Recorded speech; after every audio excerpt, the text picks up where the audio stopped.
Uh, Good evening, everyone.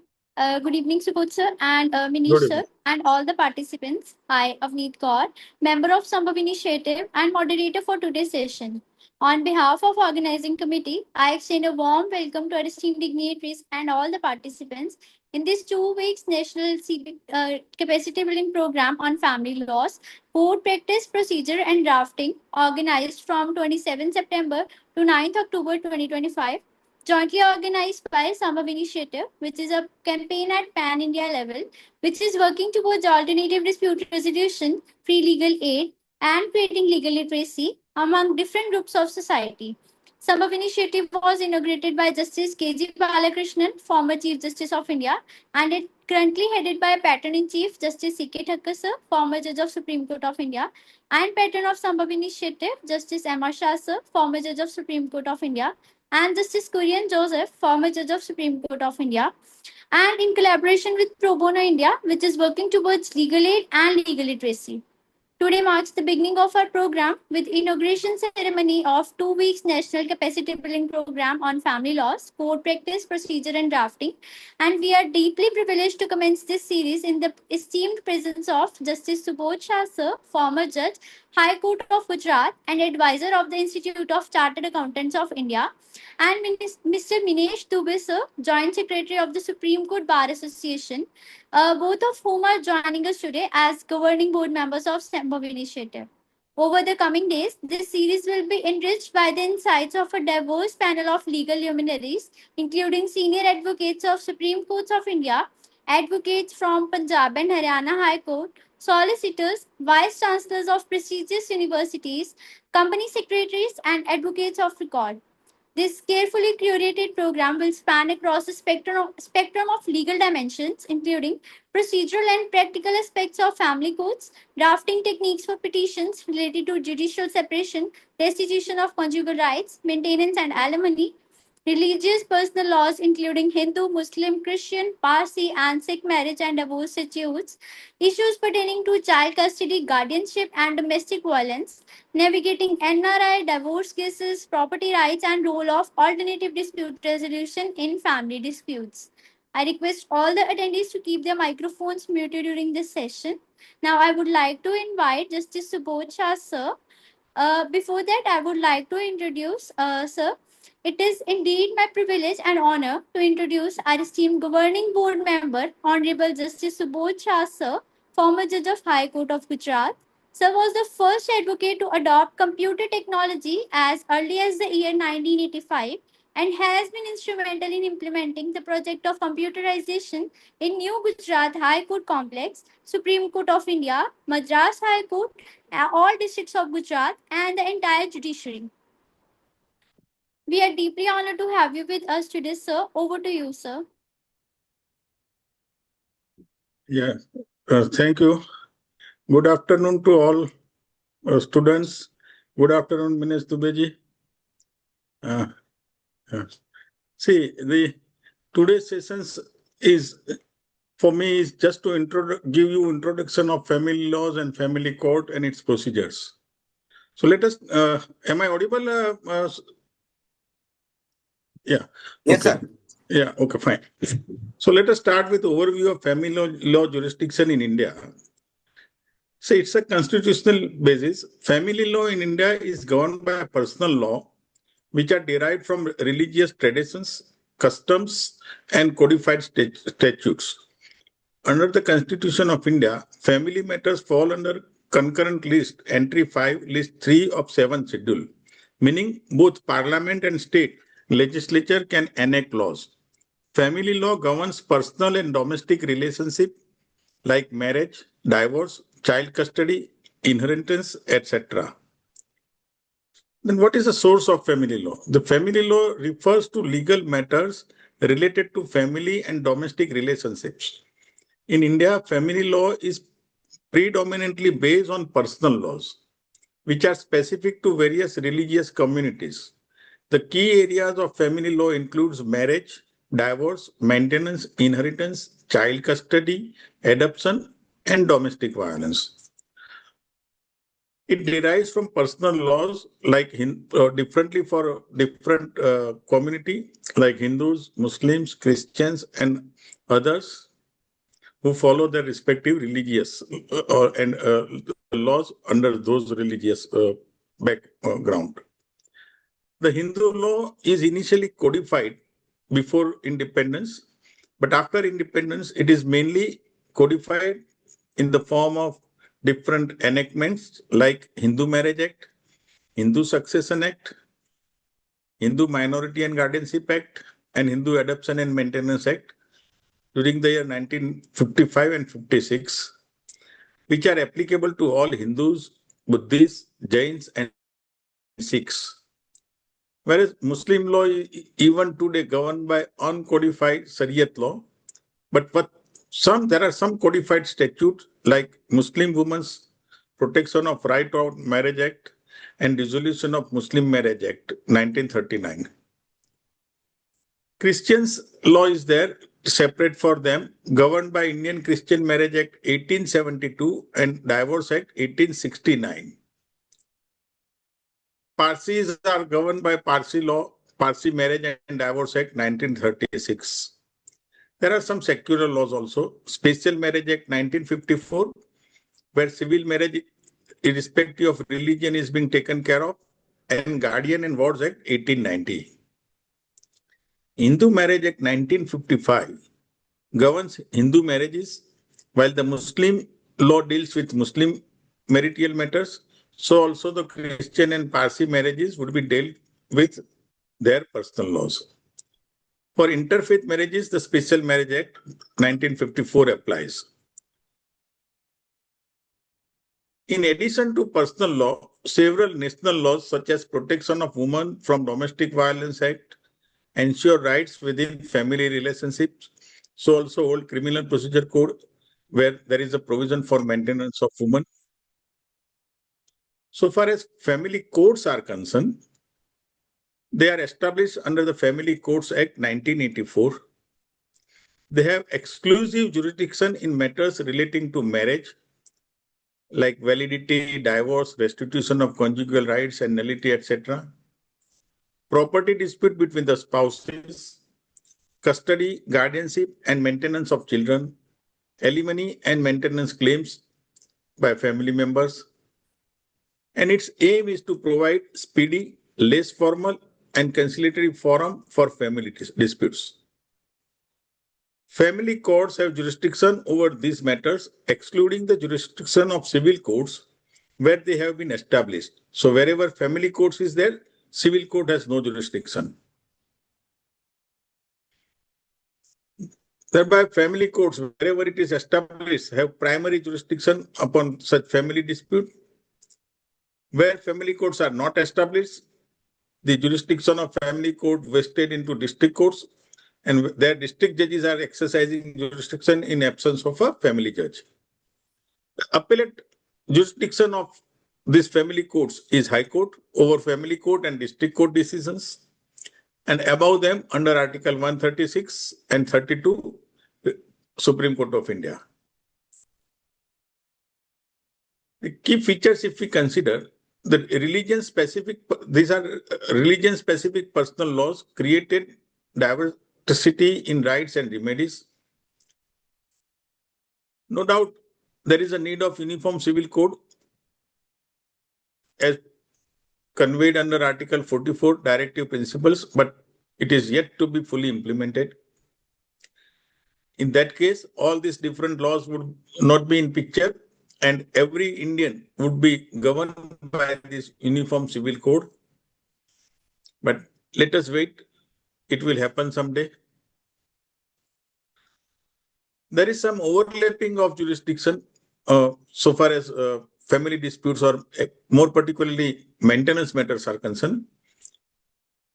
In criminal procedure, old criminal procedure code section 125 CRPC was providing maintenance irrespective of religion. So also in Hindu Maintenance and Adoption Act and Hindu Marriage Act, there is provision of maintenance. And again, in Domestic Violence Act, there is provision for maintenance.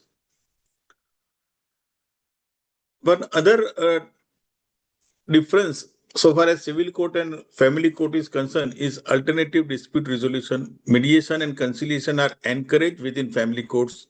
It is must to have a conciliation before the between the parties before actual trial starts. So, in essence, family law jurisdiction in India is a blend of personal laws, codified statute, and secular provisions, exercised mainly through family courts and district courts, with appellate oversight by high courts and Supreme Court. Then let us examine which disputes can be considered as a family dispute. Family dispute arises in various forms, often requires legal intervention. Family courts of resolving them amicably and efficiently, but by conciliation so far as it is possible. First of them is marriage-related disputes.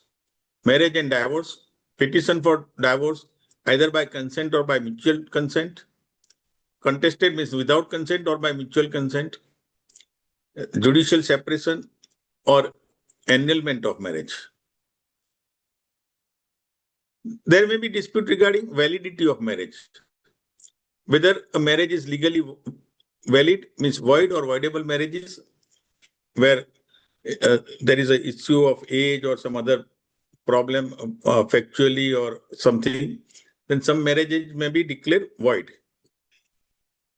Then comes divorce proceedings. Resolution of marriage on grounds like cruelty, desertion, adultery, conversation in some other religion, unsoundness of mind of either of the spouse, etc. Judicial separation is also one of the subject where spouse live apart without dissolving the marriage.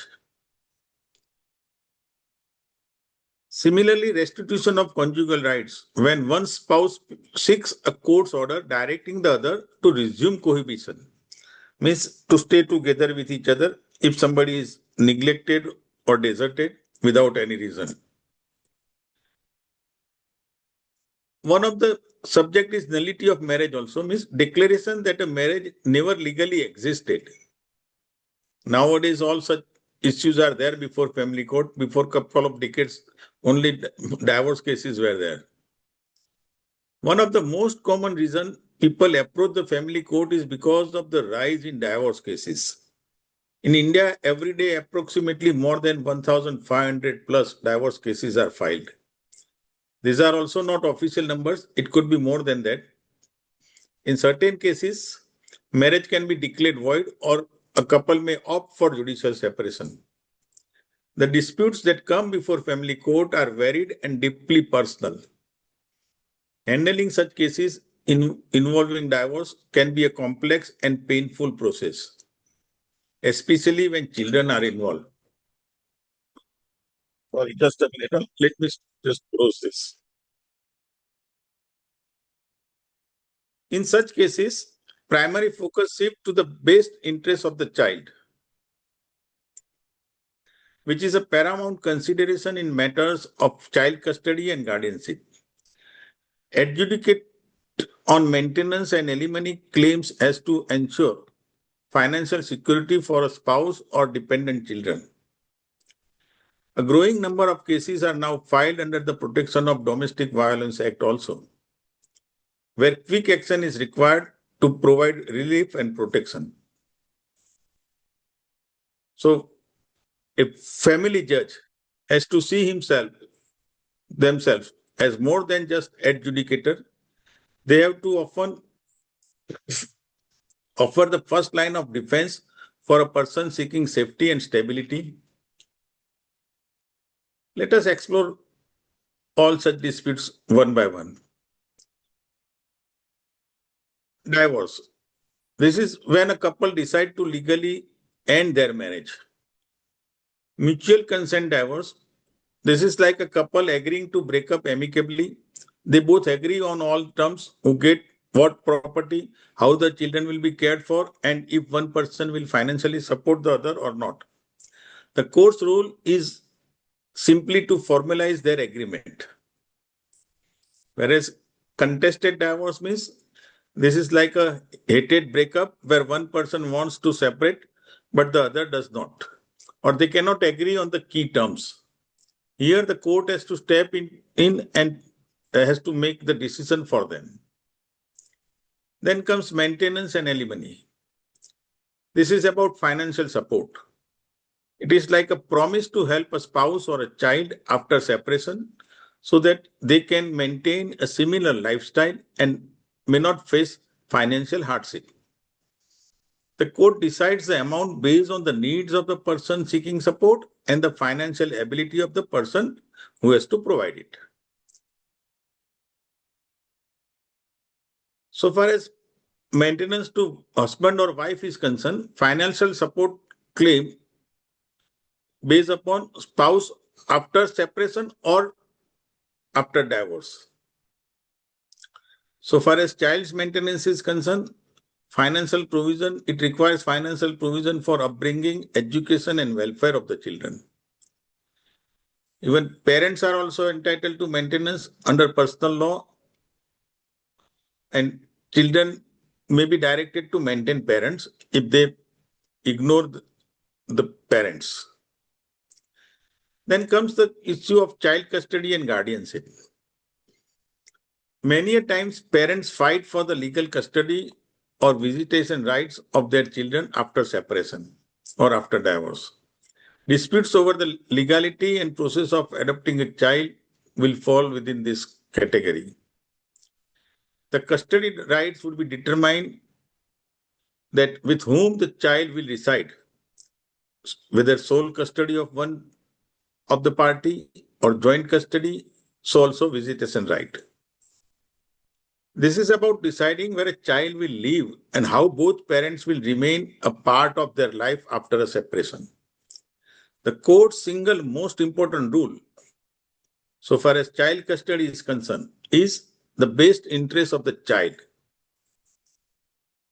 That is, which parent can provide the most stable home, a better school, and more loving care to a children. That is to be taken care of. The child's own wishes are also given a lot of importance, especially as when they are older. If time permits, I will share my one or two cases, my experience. But let us first complete the basic principles of the subject. So far as guardianship is concerned, it is a legal authority to make decisions regarding a minor's welfare, property, and upbringing. In a given case, when spouse are not in good terms or where spouse is not in the world, means father or mother is not alive, some relative or somebody else may also be held or decided or appointed as a guardian. And while deciding it, again, minor's welfare is to be taken care of, and what is the situation of properties of the minor and what would be the position of his upbringing would be the question to be decided by the court. Then comes adoption disputes, issues related to legality, procedure, and validity of adoption. It is also a different issue or problem where sometimes improper adoption is being done by some notorious social or anti-social elements. But again, where there is a normal adoption, there also there may be some issues and it may be dealt with or decided by the family court. Then comes the subject of inheritance and succession of property dispute. It occurs where there is a conflict over the distribution of deceased personal property of the deceased. It may have different subtopics like matrimonial property disputes, rights over the property acquired during the marriage, or between property of husband and wife jointly held or jointly owned. Succession and inheritance, partition of ancestral or self-acquired property under respective personal laws, Stridhan or dowry disputes, return of women's property or claims relating to dowry. All this is property dispute, which is also to be taken care by the family court. There is one another subject, domestic violence and cruelty. Physical or mental cruelty would be ground for divorce and protection under criminal law. The Domestic Violence Act 2005 applies for protection orders and monetary relief under the Protection of Women Act, and there will be a provision for protection, residence, maintenance, and compensation to aggrieved women and children suffering from disputes between parents or suffering from domestic violence. So, women and children who face physical or mental abuse can seek redressal under such act. Dowry harassment is also one of the subject before the family court. Proceeding under Dowry Prohibition Act 1961 and relevant IPC provisions will also be taken care of.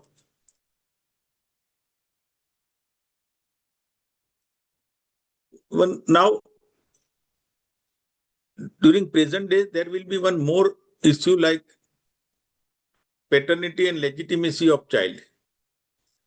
There would be cases related to legitimacy of a child, and dispute regarding paternity and adoption includes legal proceeding related to adoption of children and appointment of legal guardian.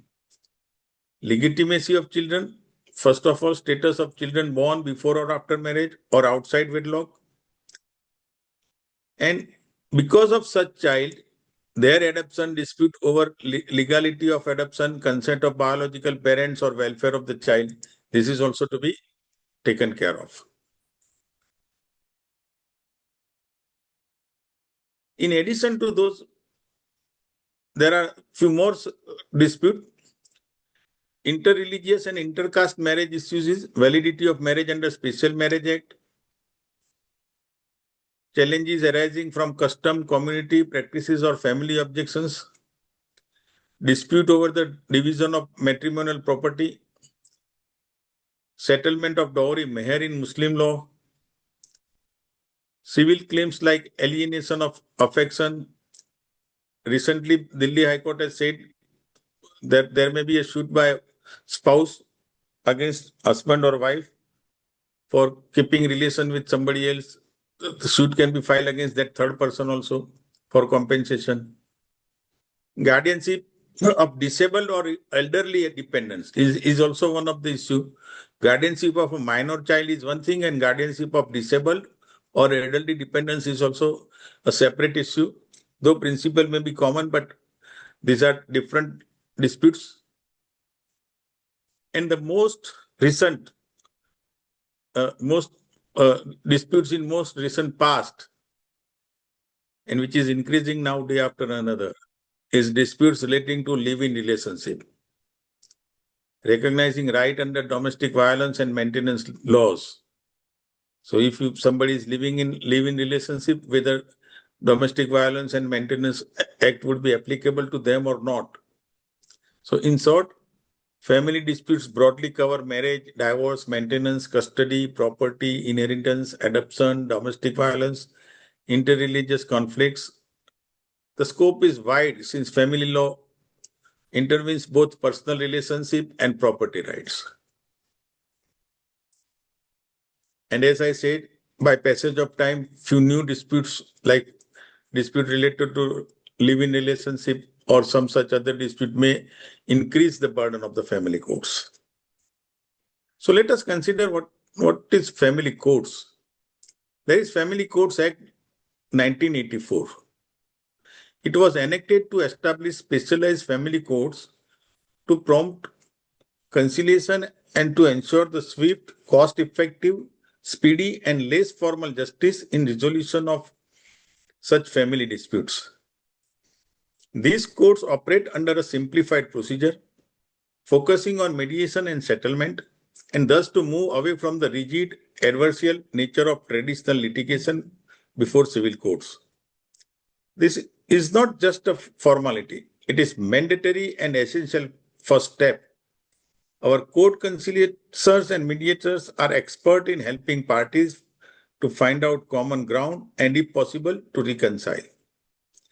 We have seen firsthand how an amicable settlement can save families from the emotional and financial toll of a long drawn out trial. This process is designed to find a solution that works for the family, not just one that is legally correct.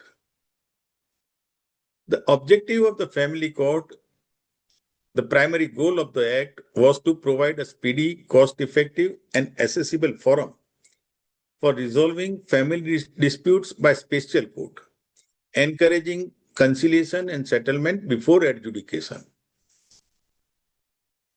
It is mandatory establishment, it is not an option.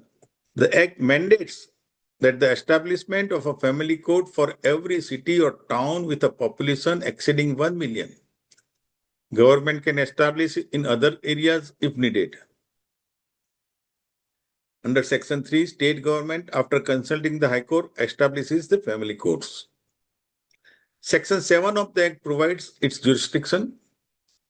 Family courts have exclusive jurisdiction in matters relating to all the dispute which I have referred herein above, namely validity of marriage, nullity, divorce, judicial separation, restitution of conjugal rights, property disputes, maintenance of everybody's spouse, children and parents, guardianship and custody of children, and other matrimonial matters as assigned from time to time.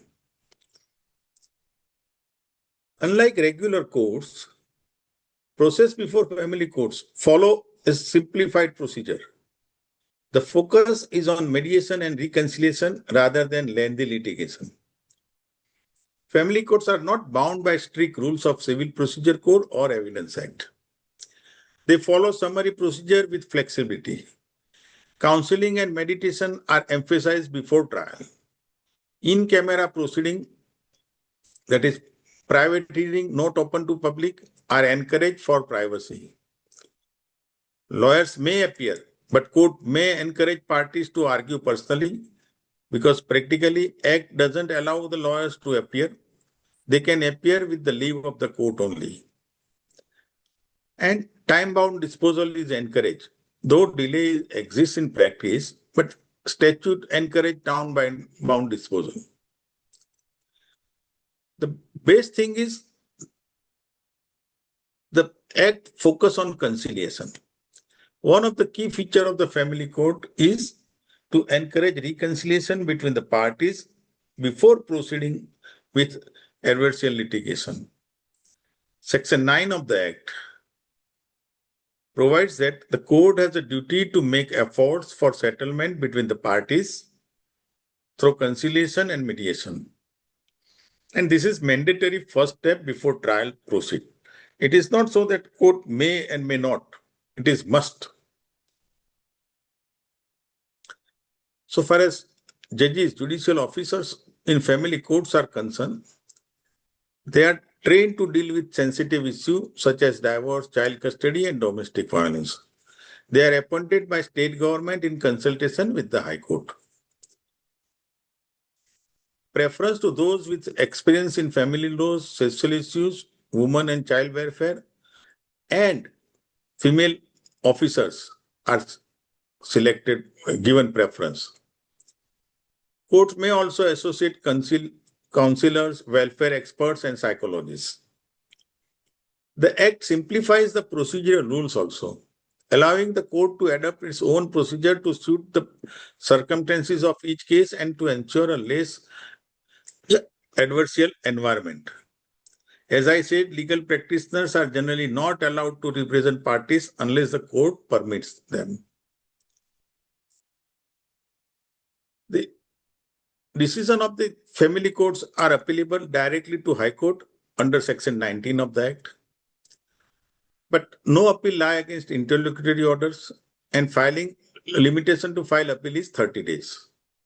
So the salient feature of the family court and its act is speedy disposal of family dispute, encouraging conciliation over litigation, child welfare and women's right is prioritized, and confidential as well as less intimidating environment than regular courts is provided. Thus, Family Courts Act 1984 creates specialized forum for family disputes with exclusive jurisdiction, simplified procedures, mediation focus, and appeal provided directly to high courts, ensuring speed, sensitivity, and justice in family matters. Then a point comes that how to file or what is the filing procedure of how when advocates are not allowed, how to file a litigation or petition before the family courts. When you approach a family court, there are some basic steps you need to follow to file your case. First of all, who can file the case?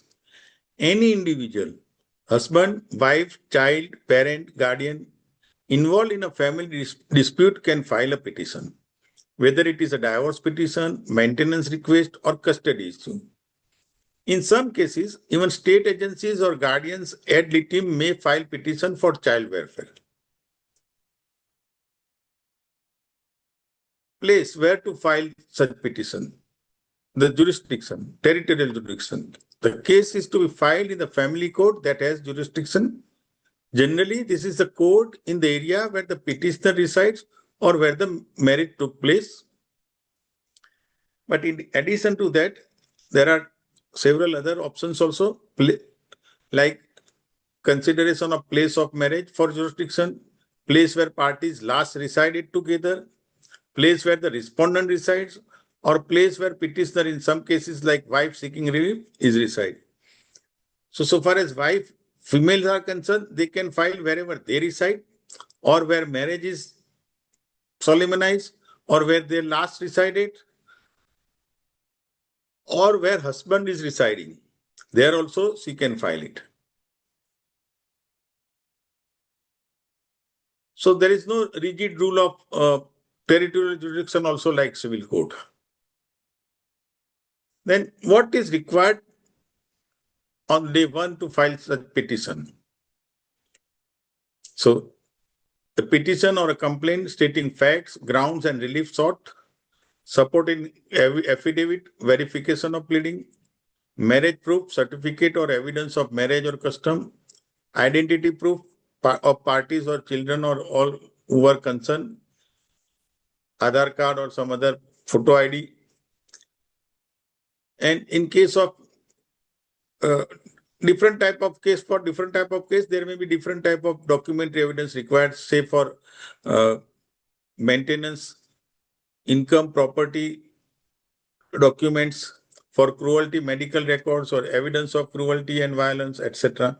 So depending upon the allegation in petition, the documents to prove those allegations would be better if it is filed with the petition.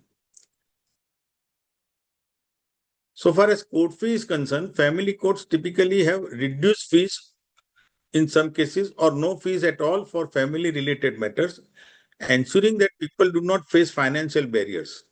Thus, nominal court fee compared to civil suits and for certain family petitions like maintenance, they are exempted from court fees.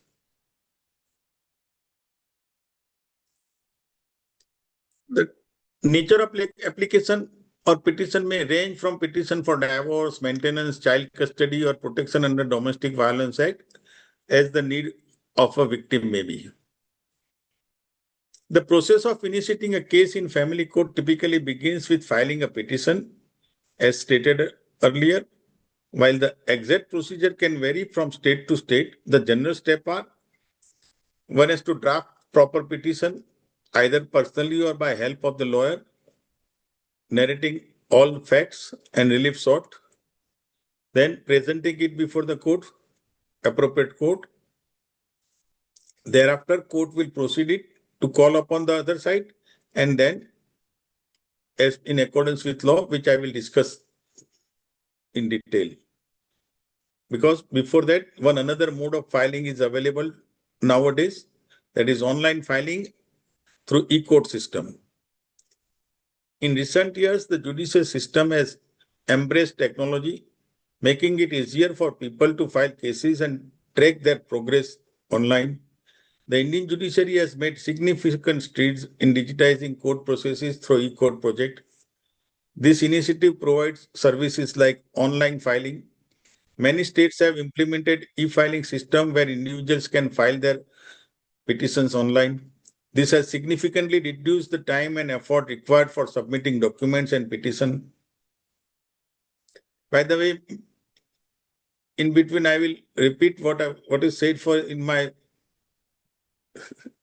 is that all of you may be aware or not.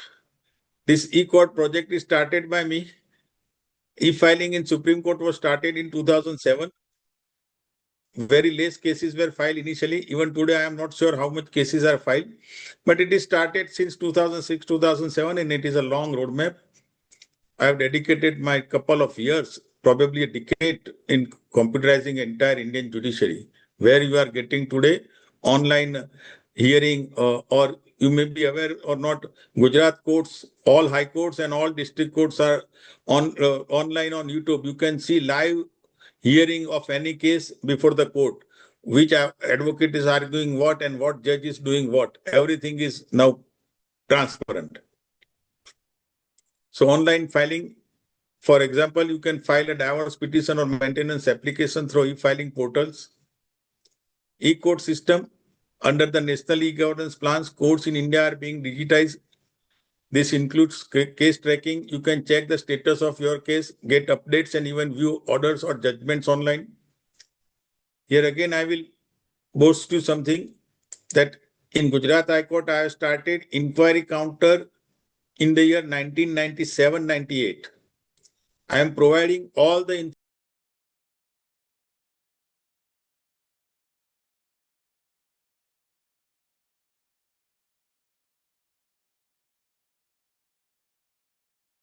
I think there is some network issue from sir side. Let's invite our another.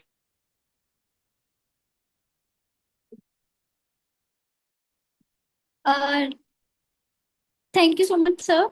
And now I would like to invite Mr. Minesh Dubey, sir, and give a brief intro about sir. It is my privilege to introduce our esteemed dignitary, Mr. Minesh Dubey, sir, a distinguished member of legal fraternity, practicing before the Honorable Supreme Court of India since 2004. Sir has demonstrated a steadfast commitment to the profession and the bar. Sir has served the Supreme Court Bar Association with dedication, having been elected as treasurer for four terms. Currently, Sir is serving their second term as Joint Secretary at the Supreme Court Bar Association. We are deeply honored to have you with us today, sir. Over to you, sir. Thank you. Thank you. Honorable Justice Subodh, former Judge Gujarat High Court. Ladies and gentlemen. Actually, today I am in Allahabad. There was an oath ceremony of 24 judges in Allahabad High Court. There are 3 members from the Supreme Court Bar Association took oath today. Today is very proud moment for me because out of 3, 2 are female members of the bar. So 2/3 majority, we can say, are taking, they took the oath today. So this is opportunity for the female members of the bar is started, I can say. Justice Shah already explained in very detail everything, what about the family law and drafting, mediation, filing, everything he has already explained. But let me say something. Good evening, everyone. I would like to say about Indian family law and mediation. Mediation is very important in family matters, what I can say, which I feel during my practice. What is Indian family law? It's a family law is the part of that deals with personal matters like marriage and divorce, child custody and guardianship, adoption, property inheritance, financial support like maintenance, 125, we can find 24 in HMA. These are just legal issues. They affect people's emotions, relationship, and daily lives. In India, there is a unique system, different laws for different religions. Unlike other countries, India has a different family laws for different religions. This is called a pluralistic system. Hindus follow like the Hindus Marriage Act, Hindu Succession Act. Muslims follows Islamic rules, Shariat, personal laws. Christian and Parsis, they have their laws. And Special Marriage Act also is there. For people who marry outside their religion or want to secular marriage, they will go by Special Marriage Act. So depending on your religion, your marriage, divorce, and inheritance may be handled differently. What our constitution says about our family codes. Even though these laws are based on religion, they must follow the Indian Constitution. Article 21 gives everyone the right to life, dignity, and equality. But sometimes religious rules clashes with these rights, like triple talaq. Practice was banned because it's unfair to women. Women now have equal rights to ancestral property under Hindu's law, which was not earlier. These changes happened because courts stepped in to make family laws more fair and equal. We can talk about family dispute are different from others. Family problems are not like business or property fights. They are more emotional and personal. Feelings are involved. There are maybe anger, sadness. The dispute may started there. Relationship, sometimes even after divorce, they take care each other. Parents also involved in their children are involved, and also somewhere money is also involved. Many people are affected in these litigations. Not only husband and wife, family members, sometimes relatives also in the litigation step up. Court cases often make things worse. A judge may give a decision, but it does not heal the pain or rebuild the trust. That's why mediation is important. Is a key factor in the matrimonial matters. Let's talk about the mediation. Mediation is a very peaceful way to solve the problems. Instead of going to court, both sides sit with the neutral persons called a mediator. The mediator helps them talk, understand each and everything, find the solution they both agree on. Benefit of mediation we can talk about. It's a private and confidential. Whoever a mediator, if he's a mediator between the parties, he will not tell anything about the parties. Whatever he will talk inside the room, he will not share anything with other party. Friendly. Mediator always try to be friendly with the any members of the litigation, or we can say litigant. It's a cheaper also. There is a quick decision. Sometimes matter is going on. Someone is filed the matter and started some court will issue the notice, then service. After service, the other party will come, they will file counter affidavit, and other side will file rejoinder, and date, adjournment. It's going on. And many times we have seen in the court, whenever the mediator is appointed and 1 or 2 days or 3 days, matter is settled. because of mediation. Why the mediation works well in family law?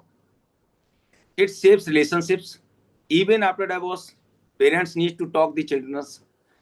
If matter is settled in mediation, then the relationship may continue. If it's resolved by the court order, the egos will come. In children's don't have to see parents fighting each other. They will be peaceful, living in peacefully. Court cases may take years. Mediation may take few meetings, 2, 3, as I said, 2, 3 meetings, 4 meetings, matter may resolve. It reduces stress also. This is basically family matters. Ego came between the parties, and both the parties fight between each other because of egos. Many times we have seen there is because of egos they fight, and they don't want to settle because they both are want to show down to each other. How can I show I'm right? Every time they try to justify I am right.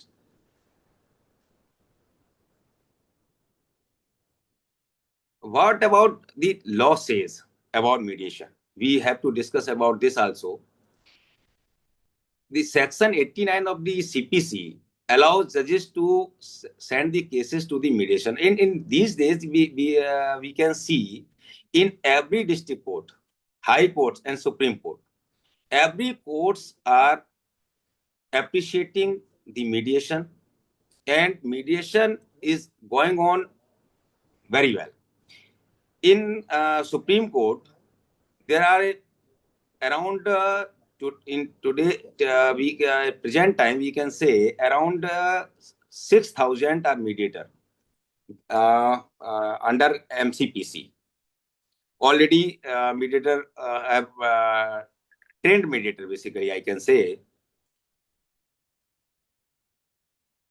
District court and high courts are also appreciating the same. How to make mediation work better? Mediation, if trained mediator are there, they will be better to resolve the issues between the parties. Under the MCPC, there are a mediation training is going on. It is a continued process under the MCPC, and members of the legal fraternity are taking training, and they are becoming the trained mediator, and they are trying to resolve the issues between the families.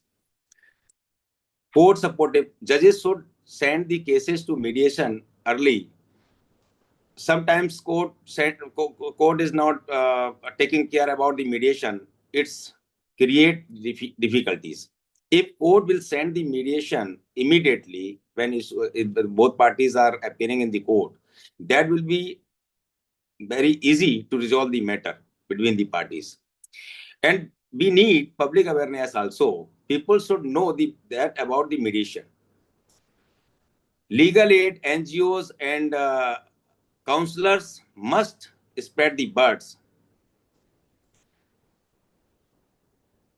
Sometimes families should focus on the children. The kids are suffering in these proceedings mostly.